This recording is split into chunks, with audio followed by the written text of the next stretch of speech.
Hey, tailgaters! Ross of the Pigskin Tales podcast here. Feel that summer heat? It's not just the sun, it's the thrill of upcoming college football season, stoking the coals. So get ready for the season, dive into the history books with Homefield, the premium collegiate apparel brand from Indianapolis.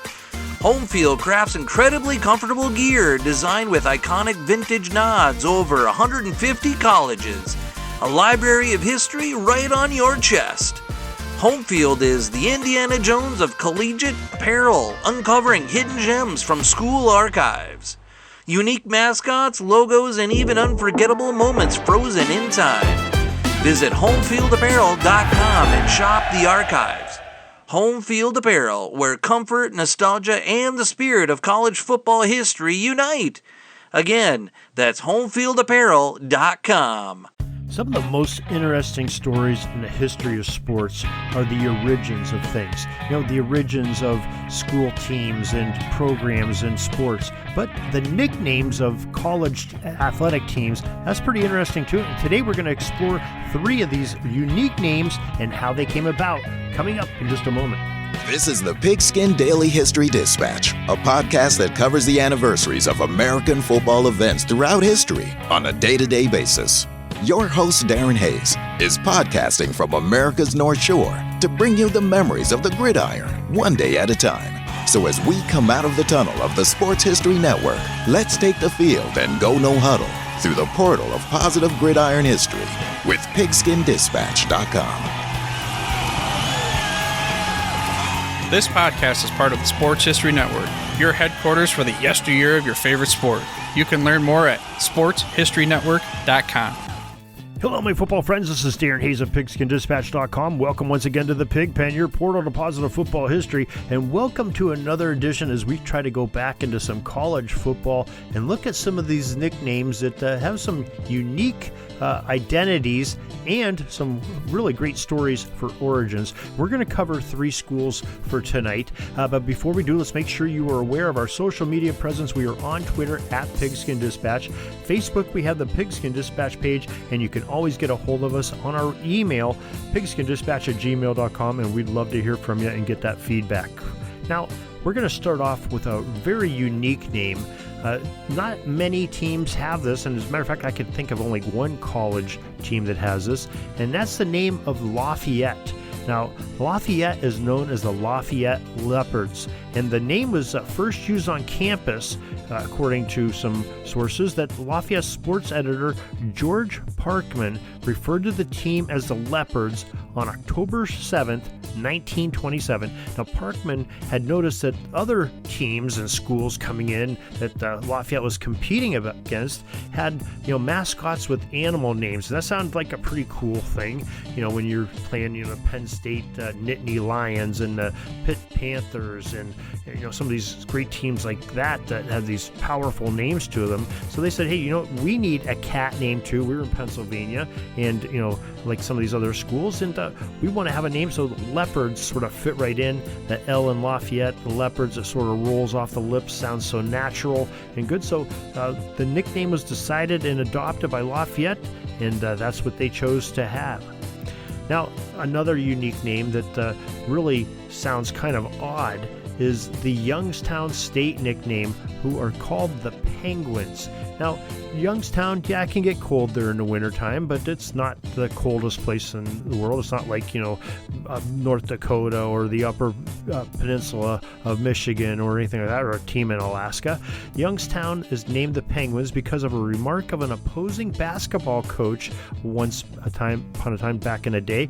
He reportedly made 5 years before the name Penguins stuck that there was a student poll to decide the school's mascot name, all because of an unheated locker room at the school, and they didn't really have any warm-ups to put on.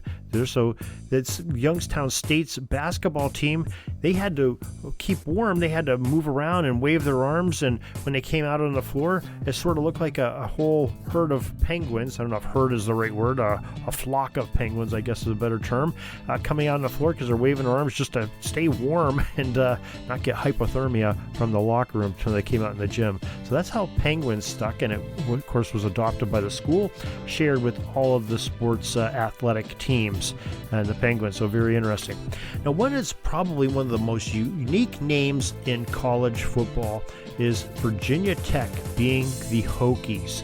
Now, the VT athletic teams used to be called the Chappies and the Techs and the Techmen, and then the Gobblers, according to the school's website, in reference to the school's mascot, which has evolved from a turkey to a Hokie bird. Now, the Hokie bird and how it became a turkey is actually kind of a long morph, and it's told by Laurel Rosema, a processing and special projects archivist for Virginia Tech's University Libraries, as she had a post with her quoted. As she says, quote, "We actually were known as the Gobblers for a very long time, officially starting in about 1908 or 1909. And there are several different stories as to why they were known as the Gobblers, and she read that 4 or 5 of them.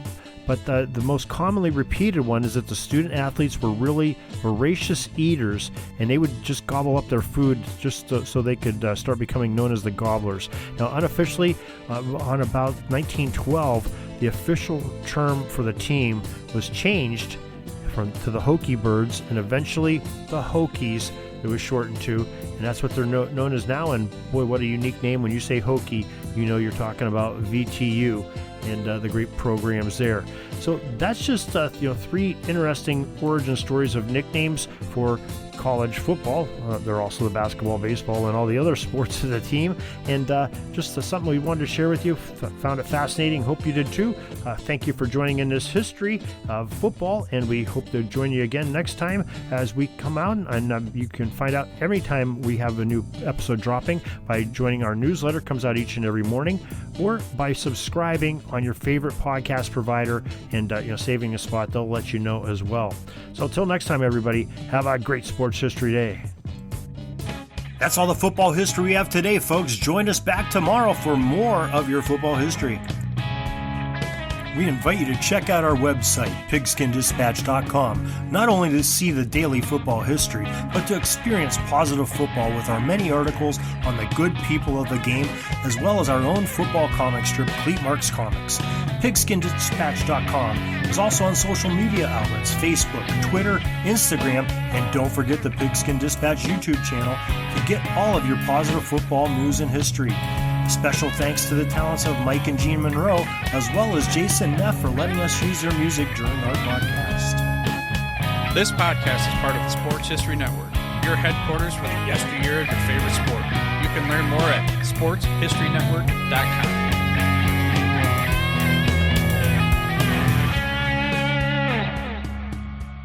Hey there, sports history fan. This is Arnie Chapman, aka the Football History Dude, and I wanted to thank you for stopping by to listen to another episode here on the Sports History Network. Our podcasters are passionate about uncovering and sharing sports stories from yesteryear. And if you didn't know it already, we have over 30 shows across the network covering all sorts of sports history topics. In fact, here's a glimpse into one of our awesome podcasts here on the network.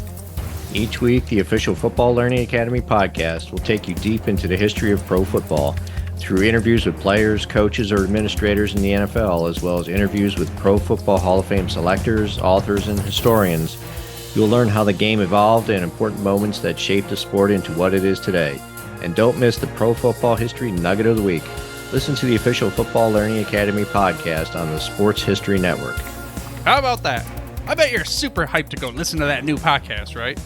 Well, to learn about this show and all the other podcasts on the network, head over to sportshistorynetwork.com/podcast. Again, that's sportshistorynetwork.com/podcast.